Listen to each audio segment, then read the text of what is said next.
تاسې کې طالبانو څنګه مشهوره ده چې قرآن له چا نه وغورځېږي چی کوئ تاسې که نه دا خبره طالبانو علامه رشید احمد الګنګوهي رحمه الله ذکر کړې خلکو کې مشهوره ده سره چې قرآن را وغورځېږي وی بیا به د هغې په اندازه باندې قرآن به له غنمو سره تلې هغومره غنم بیا صدقې تاسې کې چا کې دا عادت شته چې اوس هم دا عادت وي خو دا عادت خو شته چې را وغورځېږي صدقه کوي دا واجب و ضرور نه ده طالبانو دې دپاره کم اصل شته و طالبانو چونکې قرآن را وغورځېده خطا سوله که نه خطا چې سوله نو په خطا باندې رب څوک کېږي ناراضه کېږي غوسه کېږي د رب غوسه په څه شي باندې ګل کېږي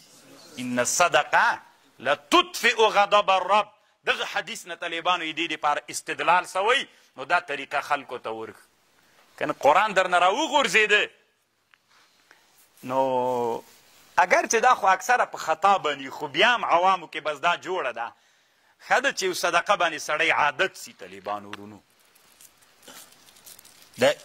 د صدقه باندې عادت کېدل هم انسان کې طالبانو حسونه لري بعضې انسانان چې څومره خانان وي په صدقه نه وي عادت بعضې انسانان طالبانو نو په صدقه باندې انسان باید عادت وي روږدی وي عادت ولري داسې